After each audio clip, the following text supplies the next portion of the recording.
Hello, my name is Boots Allen, and the fly I'm tying for you today is called the Day 2 Midge Pupa. It's based on a midge that I'd been tying for about 10 years.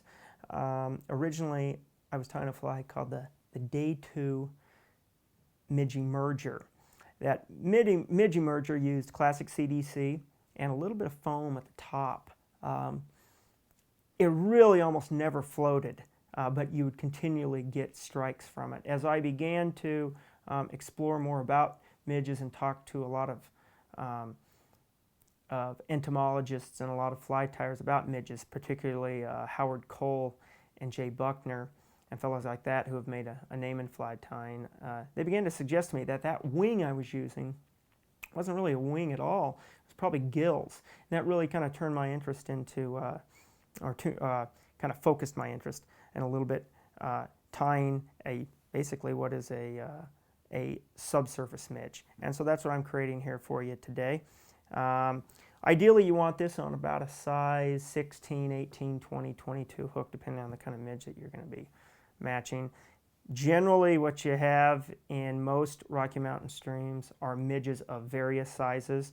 And if you've been out there fishing in the winter, you've seen those little tiny speck midges and then those big fellas. So if you're going to a size 14 or 16, that doesn't necessarily mean that it's too big. That might be the right size for some of these. Let's get started here. Got just your regular nymph hook and got a bead on here. That's going to create a little bit of weight. Get the thread attached. I'm actually attaching this thread to the front here, right in front of the bead. Give that a snip. I'm going to wrap that thread forward, right about near the eye. And now I'm going to use some CDC. Now the CDC I'm using here isn't really a CDC feather. It's a CDC puff. A lot of people don't like CDC puffs. This here is your classic CDC feather. This here, that's a puff.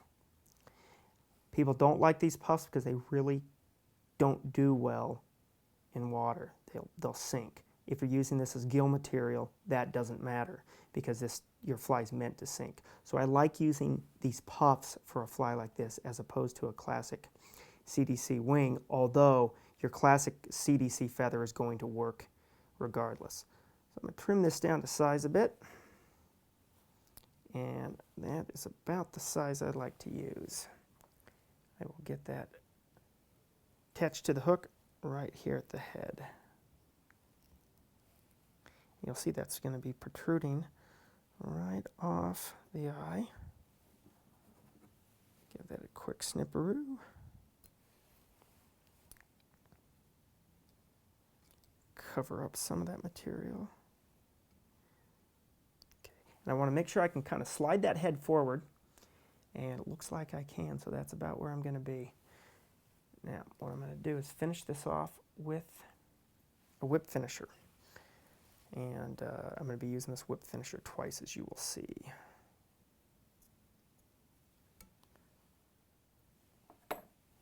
So, now slide that head forward, right up to the hook. And if you take a peek at that, if you pull that material back, you'll be able to reach the eye of that hook very, very easily. Okay, now I'm going to reattach the thread. And it's going to be attached right back behind that bead. Now you can use a glass bead for this. You can, depending on how deep you want to go, you can do tungsten.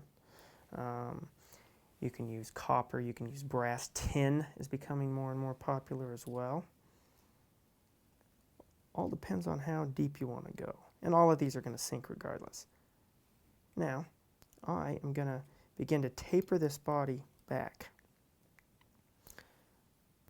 Very, very thin. I'm going to cover up a fair amount of the hook.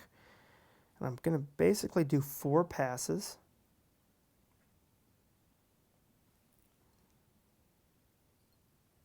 There's pass number 1. And before I go on, I'm now going to attach my ribbing material. My ribbing material is just black unithread. This is 6/0. You can use 8/0. You can even use 12/0, which is out there, and I'm starting to use a bit more as I'm tend to be going smaller and smaller as my eyesight gets worse and worse. So I'm going to attach this thread to the hook, and I will really get that attached on pass number 2 as I'm now bringing this forward and trying to make this, fairly even. You can kind of see I just nicked a little bit of that hook, and you can see what it does to your thread there. That hook is a little bit exposed. But as I'm continuing to wrap forward, now that frayed thread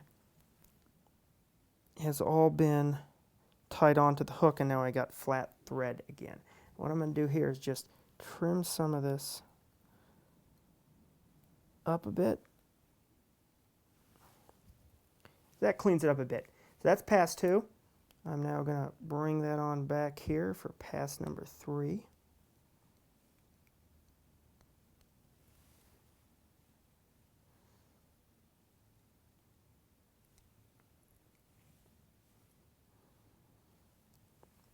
There's pass number 3. Now I'm going to bring her forward again.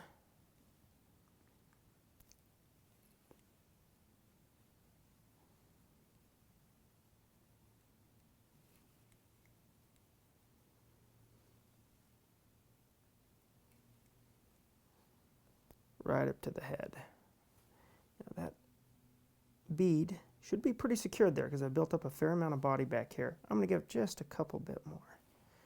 And there we go. Now I'm going to cross wrap this thread. And that's going to be a ribbing material. You notice I'm kind of using a tan cream thread here as the body thread. Now, when you think about midges, boy, what do we think? We think they're mostly black.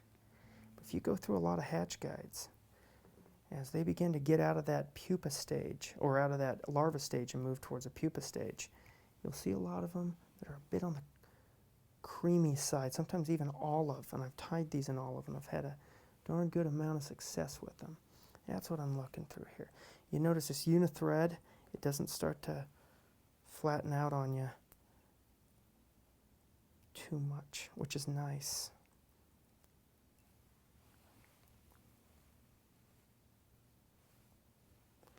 Trim that there. Give her a little bit of a look-see. I like what I'm seeing there. Now we're going to finish off this fly by doing a collar. And the collar is going to be peacock herl.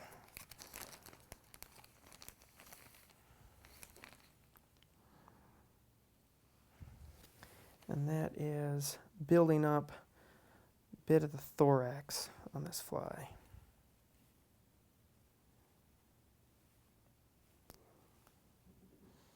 Only going to do a couple of wraps, not much here. Right on back to here.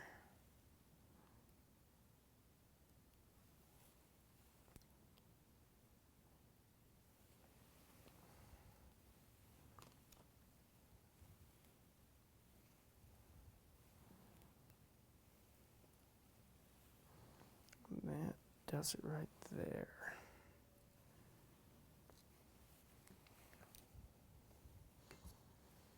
Give that a trim right there. And now you can either half hitch that, or you can whip finish that. And I'm going to whip finish it.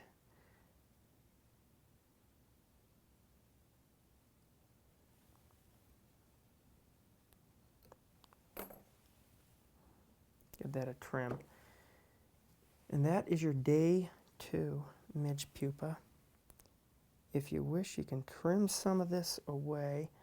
A lot of tyers don't like trimming natural hair material. I don't mind it so much. What I'm trying to do is just take this down just a wee bit.